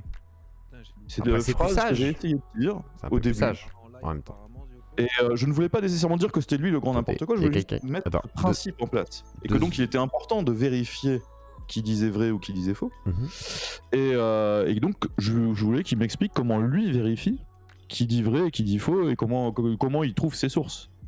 Et en fait, il a un homme de l'ombre, je ne sais pas qui trouve ses sources. Et voilà, mais après, comme je pensais qu'on était en off, je voulais bien parler. J'aime pas parler sur le dos des gens une fois qu'ils sont partis. Donc, non, mais c'est pour ça qu'après, on va. De toute façon, on va conclure l'émission dans pas longtemps. Moi, personnellement. Je l'ai dit en privé généralement, mais voilà, bon, je dis ce que j'en pense. Mais moi, personnellement, je pensais vraiment que ce serait possible de discuter. Je croyais que c'était possible, et en fait, non, je viens de me rendre compte que. Non, te rendre insulte, par ça. Ah, mais j'ai été présomptueux d'imaginer que, voilà, peut-être le côté un peu zétiticien passerait face. Voilà, c'est comme ça. Tu peux, en fait, dans tous les cas, avec quelqu'un qui n'est pas dans le réel, parce qu'après il y a des gens. Il lit pas les publis, il a aucune connaissance des sujets. Il est juste, il fait du spectacle tout le temps. Après, je sais pas s'il a aucune connaissance des sujets. Je pense pas, parce que malgré tout, en tant qu'avocat médical, j'imagine que. Tenter un truc, tu vois, mais Perron, je l'ai eu en face, voilà. Tu parles de Perron, d'accord. Non, mais je te dis, un scientifique, quelqu'un qui a une base commune avec moi, c'est-à-dire qui est capable de lire un article scientifique et qui est capable d'en discuter, tu vois, et qu'on le mette sous les yeux et qu'on dise, ouais, regarde, là, il y a quand même un trucage des données, tu sais faire un test T toi aussi. Viens, on le fait ensemble. Non, mais là, Divisio, il saura jamais faire le moindre test statistique de la moindre étude, il pourra jamais vérifier si ce que je dis moi ou ce que dit son gars. Voilà, quelqu'un pour ça, bah après c'est. Bon, attends, alors, juste un truc, je regarde un truc. Il y a Peno qui est là aussi, tu voulais dire quelque chose, Peno, qui arrive après la guerre et tout. Ouais, je suis arrivé après le drama en live. Ouais, ah, c'est parti en couille, malheureusement, je suis triste. Mais ça ferait une belle capsule. Mais. En fait, ça apprend beaucoup de choses de faire un débat comme ça. Hein. Je te laisse monter ton son d'ailleurs, Peno. Mais oui, je pense que un débat comme ça, c'est intéressant. En fait, j'y ai appris que les gens pouvaient, en fait, c'est mieux là. Ne pas te laisser développer une idée, couper pour que tu puisses jamais dire ta phrase en entier. Tu vois. Et t'es là, tu fais putain, je voulais dire un autre truc. Et après, ils te mettent un truc dans la bouche que t'as pas dit. Et ensuite, ils se servent de tout ce que tu as pu dire à droite et à gauche et ils essaient de le combiner pour t'attaquer, tu vois. Enfin, c'est complètement ouf. Mais ouais, je suis pas très bon à ça, moi. C'est malheureux. Mais en même temps, ça me rappelle les vieux débats, tu vois. J'aurais aimé plus de vigueur de ton côté, ça aurait fait un truc incroyable, tu sais, genre avec des insultes et tout, ça aurait été. Je suis pas quelqu'un qui insulte et qui fait de la vigueur. C'est dommage. Non, je rigole, je ne veux pas des insultes. C'est pour ça que j'ai essayé de calmer un peu, mais bon, je voyais que c'était impossible de. Enfin, là, tu peux pas tempérer. Mais non, mais en fait, je vois que c'est pas réconciliable, quoi. Il y a vraiment. Mais bon. Péno. Bah, c'est surtout qu'il sert à rien, quoi. Enfin, je veux dire, je comprends même pas qu'il ait une visibilité, mec. Bah non, oh. Dis donc. Bah, il sert pas à grand chose, on est d'accord. On se calme. Ah ouais, t'as décidé de clasher là, c'est fini là. Non, mais il faut mettre en avant le gars qui est sa source. C'est lui que je veux voir, moi. Bah ouais, bah demande-lui. Écoutez, monsieur, excusez-moi, j'aimerais bien avoir qui fait vos sources. Alors, Péno, qu'est-ce que t'as pensé de tout ça? Est-ce que t'as entendu le clash? Malheureux. Je suis arrivé à la. Tu m'entends bien là? Ouais, on t'entend, très bien. Je suis arrivé à la moitié du clash, donc malheureusement j'ai pas tout compris. Et puis de toute façon, d'un point de vue médical, j'y connais absolument que dalle, donc j'aurais rien eu à dire. Mais bon, apparemment c'est parti en couille. Ouais, malheureusement, je suis un peu triste. Mais j'ai l'impression que Divisio, bon je lui ai pas dit, mais si on l'invite à TPMP, c'est justement parce qu'il est sanguin et on a envie qu'il parte dans tous ses états. Donc c'est. Non mais il le sait lui-même, je pense. J'ai l'impression qu'il jouait avec ça au début, il hésitait et puis il s'est lâché au bout d'un moment, j'ai l'impression. Mais il est génial ce gars-là en fait. Moi je l'ai trouvé sympa en tout cas. On peut parler de tout et de rien et c'est cool. Bah, sauf si t'as Alexander Samuel parce qu'ils se connaissent un peu, quoi. C'est ça. Oui, apparemment. C'est juste ça en fait. Très sympa sur le coup. Enfin, je sais pas ce que. Non, non, mais au début ça allait, hein, les quelques premières secondes. Après, il y a Primum. Quand il a comment tu vas comment tu vas Zioclo? Parce qu'on me demande jamais comment tu vas, toi. Ça va tranquillement, merci. Ça va là, c'est la période. Après, j'avoue, les finances vont un peu moins bien en ce moment parce que mes mécènes et tout, certains m'ont quitté, mais sinon ça va. Non, ça va. La vie est tranquille. Là, je fais mes émissions. C'est un peu. En ce moment, ça va. Là, la preuve, ça va dans tous les sens. Mais je suis content. Ça va. Mais c'est cool. T'arrives à avoir beaucoup de monde en tout cas. Enfin, t'as du bon monde qui passe sur tes lives. C'est intéressant. Ça commence à être intéressant. Et puis, on verra au fur et à mesure du temps, justement. J'aimerais bien faire des nouveaux trucs, proposer des nouveaux concepts ou des trucs comme ça. Peut-être des micro-trottoirs et après vendre des formations, genre la garde rapprochée, exactement. Voilà, c'est un truc comme ça. Donc, voilà. Intéressant. Et je vais bientôt faire un petit live sur ma chaîne là, parce que suite à la FAQ que j'ai fait récemment, il y en a beaucoup qui m'ont demandé en message privé que je refasse des lives. Donc je vais bientôt en refaire un et tu seras invité, mec. Avec grand plaisir. Tu m'avais proposé, ouais, avec grand plaisir. Avec grand plaisir, ce sera cool. Bah, tu me diras exactement la date, tu me dis tout ça et puis on fait ça avec grand plaisir. Ce sera très cool. Ça marche, cool. Et ça te dirait d'animer le live aussi ou pas? Avec plaisir, ouais.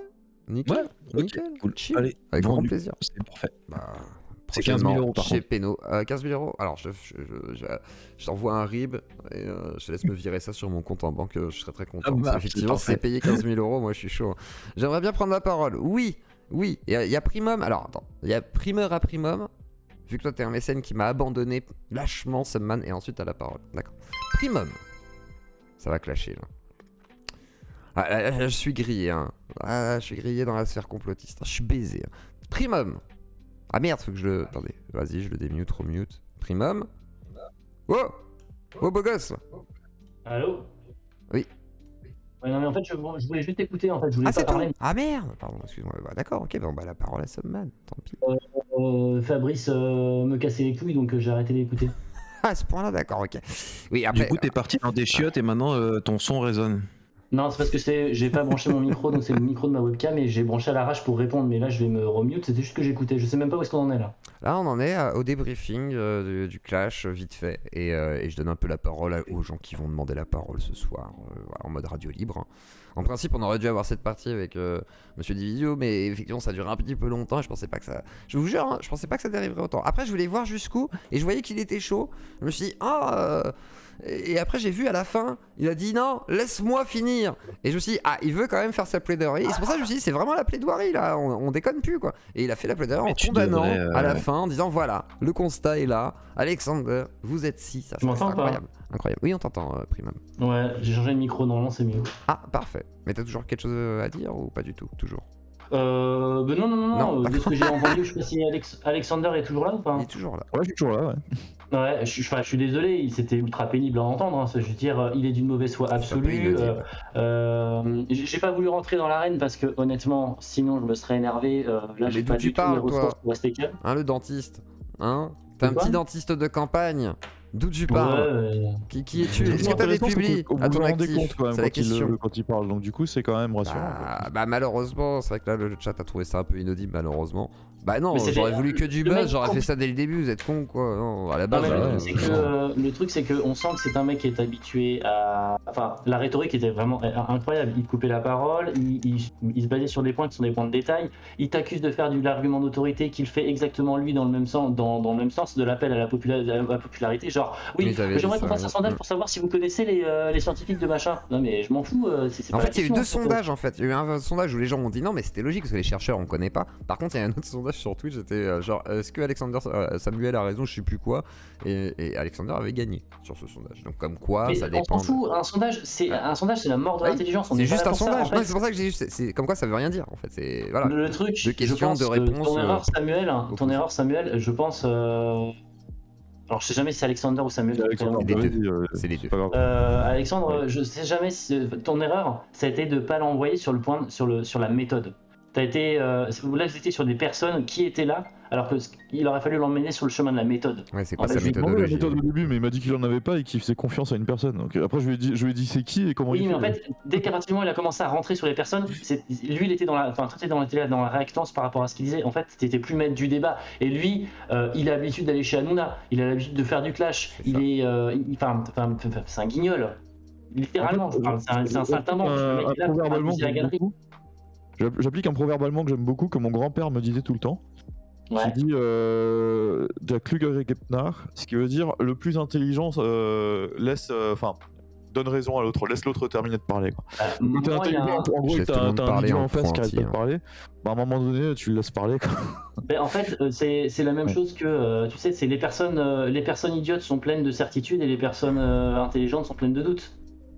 Ouais, c'est ça. Donc, il est en fait, je pense qu'il est très bon en rhétorique, il sera toujours imparable en rhétorique. Mais le problème, c'est que sur le fond, il cause effectivement des gros problèmes de santé publique derrière avec ça. Bien sûr. C'est dommage. Mais là, c'est pas de la rhétorique, c'est juste qu'il a l'habitude d'utiliser l'espace. Il a l'habitude d'utiliser l'espace de parole. C'est absolument pas de la. Enfin, c'est un professionnel. C'est de la rhétorique, mais.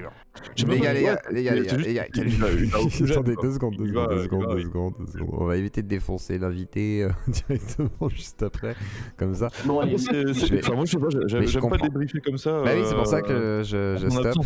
C'est pour ça que je stoppe, justement. Donc moi, je me remets en mute et je ne fais que réécouter. J'étais là. Exactement. On va éviter le lynchage, façon de parler. Comment t'as fait, Zioclo, pour le ramener ici, Fabrice? En fait, c'est son fils qui m'avait contacté. Parce que voilà, je sais pas, par rapport à des serveurs Discord et tout, des gens qui me connaissaient, etc. Tu connais ensemble au fur et à mesure. Non, même pas. Et du coup, au fur et à mesure, j'ai dit, bon bah ok, je relance. Et son fils m'a dit, ok, je contacte mon papa, vas-y. Et puis on a fait l'émission. Mais sauf que j'ai jamais parlé, moi, avec Divisio avant. Contrairement à Chouard, où j'ai eu le temps de discuter avec lui, etc. C'est dingue de se dire que t'es quand même à un maillon de Booba, en fait. Mais ouais, bientôt. Mais c'est pour ça, Booba, si tu nous regardes, voilà, un de ces quatre, l'interview confuse, t'inquiète. Moi, je suis persuadé que c'est un énorme geek et qui ressemble et qui regarde beaucoup plus de trucs qu'on peut l'imaginer. Il y a moyen qu'il soit pas loin. J'ai beaucoup de rappeurs en DM qui m'avouent à demi-mot qui pensent comme moi et qui ne peuvent pas le dire dans la chanson pour pas froisser la communauté, mais je suis persuadé que Booba s'intéresse à tout. C'est ça, et puis il est clairement plus de droite maintenant que de gauche, Booba, on peut le dire. Il a assumé un peu plus ses positions. Les gauchistes capitalistes, ça se fait de plus en plus rare. Ouais. C'est ça, c'est exactement ça. Vivement B2O sur... Ouais mais attends, B2O c'est pas tout de suite les gars, j'ai même pas eu de place gratuite pour le concert, mais un de ces quatre, j'irai. Mais oui, non mais c'est intéressant d'inviter Divisio malgré tout, même si les gens vont dire c'est inutile, mais malgré tout, moi j'aurais voulu une discussion un peu plus ouverte. Mais bon, je suis un rêveur, que voulez-vous, je suis un utopiste, c'est comme ça. Some Mankind. Ouais, alors bon, moi je suis arrivé à la fin de l'engueulade parce que des fois j'ai autre chose de foutre de ma vie.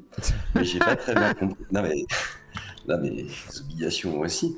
Mais en fait, ce que j'ai pas compris, c'est bon, bah, lui, il est avocat, ok, il a sa diatribe, il a ses positions. En face, on a quelqu'un qui a d'autres positions. Mais la personne qui est en face, malgré tout son cursus universitaire, que ce soit en biologie moléculaire ou ce que tu veux, elle est dans son microcosme, c'est-à-dire elle voit ça sous le prisme de la biologie moléculaire sans forcément regarder l'impact que ça peut avoir, les risques psychosociaux, donc tu vois, qui ne maîtrise pas du tout non plus, les risques sociétaux, et je comprends pas pourquoi il reste dans son prisme uniquement de la biologie moléculaire. Alexander, tu veux que je te réponde? Ouais, vas-y, profite-en. Oui. Ouais. Alors, je reste pas que dans mon prisme de la biologie moléculaire. En fait, je lis même les papiers sur ces sujets-là. Alors, c'est très intéressant parce qu'il y a une déformation dans le discours public par rapport à ce qui se dit dans les études des gens qui étudient ça, les vrais chercheurs en psycho, les chercheurs en socio, etc. Les chercheurs en psycho et compagnie évaluent l'impact du virus sur la société. C'est-à-dire qu'ils vont dire, dans les études, ils disent, le fait qu'il y ait un nouveau virus qui arrive, on a été obligé de confiner pour le gérer, parce que si on confinait pas, c'était la merde. Ils disent tout ça dans les papiers. Ils disent en gros que le confinement était nécessaire, qu'on n'avait pas le choix. Okay. Et ils évaluent ensuite les effets psychologiques de ça. Mais ils imputent tous ces effets psychologiques, etc. Évidemment, il y en a qui sont dus au confinement, mais ils sont un peu exagérés. Ils imputent la majorité des effets psychologiques au virus lui-même. Or, ce qui est intéressant, c'est qu'il y a tout un discours de gens qui exploitent, qui prennent ces publications-là. Marie-Estelle Dupont, par exemple, fait ça. Qui vont découper ces publis et vont sortir des phrases de leur contexte. C'est-à-dire que la publi entière, elle va dire tout ça. La publi entière, elle va dire il y a eu un impact psychologique majeur sur les gens. On va même l'évaluer, parfois avec des études et des trucs comme ça. Et va dire c'est à cause du virus. Calmez-vous. Et eux, ils vont sortir l'élément c'est à cause du virus, ils vont le dégager. Et ils vont dire c'est le confinement qui a fait ça. Et c'est là qu'il y a un petit problème ils sont totalement aveugles au fait que, oui, certes, le confinement a des conséquences psychologiques. Et il y a aussi un problème sociétal avec lequel j'en suis tout à fait conscient, que Divisio a évoqué tout à l'heure, qui est le problème de tout ce qui est surveillance, etc. etc. Il y a une acceptance plus élevée. En fait, il y a quelque chose qui est intéressant, c'est qu'une fois que ça a eu lieu une fois, l'acceptance de la population pour certaines mesures devient plus élevée. Donc effectivement, c'est un enjeu. Maintenant, de là à faire du climato-scepticisme, de là à dire qu'il n'y a pas de réchauffement climatique et que, en fait, c'est un prétexte pour nous fliquer, là, il y a une erreur qui tombe. Il y a effectivement un réchauffement climatique. Il y a effectivement un problème à gérer aussi. D'accord, est-ce qu'il est purement anthropique alors? Est-ce qu'il est purement anthropique? Je vais rebondir sur ce que tu dis, est-ce que le réchauffement climatique est purement anthropique pour toi? Purement anthropique. Ouais. Thomas Sirix. Oui, purement causé par l'homme. Des bisous à Thomas Sirix. Pardon, vas-y. Ouais. Donc du coup, non, c'est parce que j'entendais pas acoustiquement. Désolé. Tu sais quoi, je vais me faire un café, je vous laisse discuter. Je vois que tout le monde est calme là. Soyez sage, vous insultez pas, merci. Je pense que c'est intéressant d'étudier les conséquences sur la société, de vérifier qu'il n'y ait pas une acceptance à des choses, à des mesures qui nous paraissent socialement délétères, etc. Donc c'est très important de soulever ces problèmes, mais de les soulever dans un contexte où on n'est pas à nier la science ou à nier des faits scientifiques et des vrais dangers, parce que l'autre danger dans lequel il ne faut pas tomber, c'est de se dire c'est bon, il n'y a aucun risque, il n'y a aucun problème, etc. Du coup, YOLO, allons-y sans prendre la moindre mesure par rapport au réchauffement climatique. Je ne sais pas si tu vois l'autre écueil, c'est-à-dire qu'il y a un écueil majeur que je vois aussi, qui est celui de totalement ignorer un problème, de se bander les yeux et de foncer dans un mur, quoi. C'est vachement binaire comme vision, il n'y a pas que de solution. Ah, c'est toujours caricatural pour qu'on comprenne le danger qui existe. Ce qui ne veut pas dire qu'on est en train de faire ça. Je te dis juste que je caricature à l'extrême cette vision-là pour que tu comprennes que, à mon sens, il faut pas non plus nier le fait scientifique et le problème qui est là. Et donc se dire, il faut quand même trouver des moyens de le gérer. Les moyens de le gérer tout en essayant de maximiser nos droits, nos libertés, etc. évidemment. Ok. Et toi, tu penses que le confinement était vraiment quelque chose de nécessaire? C'est pas seulement moi qui le pense, c'est-à-dire que t'as vraiment là, pour le coup, aucune personne dans le monde scientifique en tout cas qui va dans les publications que j'ai eues, alors il faudra peut-être me montrer, peut-être qu'il y aura quelqu'un qui dirait que ça servait à rien. Ioannidis, il a été totalement contré, c'est le seul qui disait un truc. Sa publi a été défoncée, ça a été totalement défoncé parce que le mec il a comparé 2 pays à 5 pays. Donc, techniquement, il a pas tenu compte de la temporalité des mesures. Vous avez vu le tweet qu'il vient de faire ou pas? De quoi? Vous avez vu le tweet qu'il vient de faire, Divisio? Non, on s'en va les couper. Vous voulez que je vous fasse écouter ou pas? Bah, comme tu veux, après, j'ai pas envie de réagir non plus. Il a fait une vidéo de 2 minutes sur toi. Ok, ah bah écoute, tant mieux. C'est bien. Mais Je sais pas si vous entendez. De ce soir que je viens d'avoir sur une chaîne YouTube, là, une interview avec Alexander Samuel, qui est venu parasiter le chat pour vous montrer ce qu'est de la sophistique pure et dure, et comment est-ce qu'on peut finalement tenter de prendre la main sur un débat tout en s'en défendant. Alexander Samuel, qui ne s'est pas présenté comme tel, évidemment, je veux dire, déjà, il se présente sous un pseudo, est venu tout pour démontrer qu'en réalité, sous couvert de questions, vous verrez sous sa ligne argumentaire, qu'au fond, toutes les études qui montraient que les mesures de restriction étaient peu ou prou inutiles, sinon délétères, étaient fausses, parce que lui, quoique n'étant pas un publicateur, il l'a dit au départ, il a dit « je suis docteur en biologie moléculaire, je n'ai jamais publié ». Et en fait, ce faisant, il a commis une erreur majeure dans le débat, puisque d'emblée, il a posé le fait qu'il n'était pas qualifié pour venir parler des études ainsi publiées. Tu n'es pas qualifié, quoi. Je ne suis pas cité. Notamment parce que, précisément, il n'avait jamais même publié. Mais comme il était face à une communauté de non-sachants, il a pu reprendre la main, tenter de reprendre la main, parce que face à moi, bon courage, pour effectivement lui montrer qu'en réalité, ça n'était pas ses arguments, mais ceux de la communauté scientifique qu'il a cités et que personne ne connaissait, puisqu'il était face à un public de non-sachants. Il a donc usé d'un argument sophistiqué. Ouh, je mets une petite pause pour le public de non-sachants quand même. Quelque part, attendez, c'est pas fini. Je mets la suite. Qui vous insulte tous. L'huile sur le feu. Allez, je vais être chez Hanouna pour discuter avec Divisio. Moi, il faut parler. C'est vraiment intéressant à décrypter ce qu'il a fait, parce que, évidemment, il s'est fait passer pour une victime du débat, en disant que je maniais la rhétorique et pas lui, donc se faisant passer pour une victime. C'est très important, c'est de la perversité sur le plan. J'ai mis fin au débat parce qu'à un moment donné, et je mets rarement fin à des débats. Mais pour le coup, on ne peut pas discuter avec quelqu'un qui est dans la perversité. À un moment donné, il faut interrompre. Et c'est vraiment ce que j'essaierai de vous démontrer la prochaine fois. Les seuls cas où il faut interrompre un débat, vous n'avez pas le choix, c'est lorsque vous avez affaire à quelqu'un qui use de la perversité en face. Parce que vous n'en sortirez pas, ça peut durer toute la nuit. C'est le cas d'Alexander Samuel, mais on peut en reparler quand vous voulez. Mais les mecs, là, il y a un moment donné, Fabrice, quand même. T'aurais pu me citer, t'as même pas retweeté, et là, en plus, tu dis pas mon nom de la chaîne. Sur un drama comme ça. Une chaîne YouTube de non-sachants. Bah ouais, je vais gagner 100 viewers pour ça. C'est quoi ça? Merci Fabrice, bah je suis désolé, mais bon quand même, quoi, c'est abusé là, on est tous des débiles, c'est ça? Alors que tu l'as inondé quand même, toi tu es un sachant de l'oratoire, l'art oratoire c'est ta maîtrise. Hein? Il y a un mec qui vient de dire, on veut voir le tweet de Divisio, alors au cas où t'aurais pas compris, c'est ce que tu viens d'écouter pendant 2 minutes. Voilà, c'était lui qui parlait de l'émission là, sauf qu'il me cite pas, malheureusement j'ai pas le droit d'être cité moi je suis pas cité moi. Tu me permets d'intervenir au niveau de la perversité. Excuse-moi, j'avais pas fini. Ah, Saman. Et après, ce sera top. Non, mais donc, on en était au confinement. Et je voulais savoir comment tu en arrivais à la déduction que le confinement était une bonne mesure. En Suède, on n'en a pas eu et que le taux de mort par habitant est quand même relativement plus faible, mort par million d'habitants, que dans les pays où il y a eu un confinement. Le débat. Alors, je vais revenir sur ce point parce que la Suède, on me le sort tout le temps. Alors, c'est très long à expliquer et si tu veux vraiment un détail complet, est-ce que tu as déjà vu les travaux de Lonnie Besançon? Alors, non. Je t'invite à taper le nom Lonnie Besançon sur internet et à chercher un peu ce qu'il a publié parce que lui, il fait un gros travail. Il était en Suède, c'est un chercheur qui était en Suède et qui fait un énorme travail sur le sujet. Donc là, tu auras vraiment des détails. C'est juste pour te donner une source qui te permettra de comprendre en détail la chose. Parce que là, je vais te faire une réponse très courte et évidemment qui te satisfera pas parce qu'elle sera un peu pas détaillée. Mais si tu veux vraiment comprendre le truc, je t'invite à chercher ce qu'a fait Lonnie Besançon, Besançon comme la ville, et Lonnie L-O-2-N-I. Et tu regarderas un peu tout ce qu'il a posté sur la Suède. À la fois sur Twitter, il a fait des petits fils vulgarisés, mais également dans la littérature scientifique où il a publié dans les journaux scientifiques.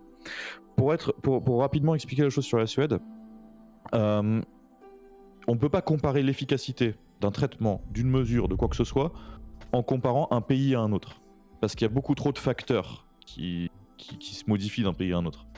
La démographie, l'âge de la population, comment ils sont les uns par rapport aux autres, etc. etc. Donc comparer la Suède au reste du monde, c'est pas du tout pertinent. Comparer la Suède à la Norvège et à la Finlande, à la limite, il y a une certaine pertinence parce que là, on se ressemble un peu. Comparer la Suède à la France, c'est déjà très problématique. Or, quand on compare la Suède à la Norvège et à la Finlande, on a une mortalité qui est 6 fois plus élevée déjà. Ensuite, en termes de décision de prendre des mesures, de mettre des masques, de fermer des écoles, etc., c'est pas parce qu'il n'y a pas de politique nationale dans certains États qu'il n'y a pas eu de politique locale. C'est-à-dire que je me permets juste de t'arrêter 30 secondes en fait, parce que j'ai un tableau sous les yeux, et en fait j'ai envie de t'arrêter. Vas-y, arrête-le. Tu m'as dit, c'est la Finlande, il y a eu 6 fois plus de morts par million d'habitants. Ben non, il n'y en a même pas eu 2 fois plus en Suède. Tu vois, j'ai un tableau sous les yeux, j'ai pris le tableau le plus con que j'ai trouvé. La Norvège, je suis Norvège et Finlande. La Finlande, je crois que c'était des pays nordiques. En tout cas, l'étude de l'ONI le disait. Attends, je peux te la retrouver. Je veux bien qu'on aille dans le détail, hein, ça me dérange pas, mais ça prend du temps. Sinon, on peut faire en off après. En tout cas, t'as une étude qui l'a montré carrément. Hein. Attends, moi j'ai des chiffres en fait. J'ai des chiffres avec les millions de morts, enfin les morts par million d'habitants. D'accord. Donc, tu les as pris où les chiffres et de quand? Je pense que ça doit être sur Wikipédia, donc ça doit être une étude assez sourcée quand même, si je dis pas de bêtises, donner de la pandémie. Ouais, sur Wikipédia généralement c'est fiable, mais après moi t'as World in Data qui est utilisé généralement, mais il faut rapporter par million d'habitants, faire des par l'âge, justement sur ce tableau-là. C'est déjà reporté par million d'habitants, tu vois, et on en est à 1800 contre 1200 à peu près. Donc c'est un peu dommage de me dire il y en a 6 fois plus, alors qu'en fait il y en a même pas 2 fois plus. C'est là où peut-être qu'en face il s'est énervé parce que c'est quelqu'un où il y a un moment quand ça bloque, il y a un moment c'est pas la peine de raconter n'importe quoi non plus, quoi. Bah écoute, j'ai pas la source sur moi directement parce que là si tu m'as pris au dépourvu entre guillemets. Le 6 fois, je l'ai dit de mémoire par rapport à une publication que j'avais lue. Je ne sais plus ni la date de la publication, donc je peux pas te dire à quelle date ça a été fait. Mais je peux essayer de te la retrouver. Alors soit de deux choses l'une. Soit il y a un temps mort de 10 minutes et je pense que personne ne veut de ça. Et faut que je cherche la publication. Non mais t'inquiète, on va faire un truc en attendant. Soit on y va en off, tu m'envoie un petit message sur le Discord et juste je te garde en mémoire et après une fois que ce sera fini je te retrouve l'étude et je te l'envoie. En tout cas il y a à un point à un moment donné quelque chose qui est sorti qui a clairement montré que j'avais lu en détail mais qui remonte, je l'ai lu il y a longtemps, qui montrait en détail qu'il y avait une mortalité en Suède beaucoup plus importante que chez les voisins, chez les pays qui étaient juste à côté. Alors, en plus, la Suède a eu des impacts économiques qui étaient majeurs hein, également. Très bien. Très bien. Alors je vous laisserai en discuter en off, effectivement. On va regarder la capsule, parce qu'il y en a qui réclamaient de voir ce qui s'est passé avec Division. On va regarder vite fait. Et ensuite je donnerai la parole à Tom Bombadil. Et après, voilà ce que ça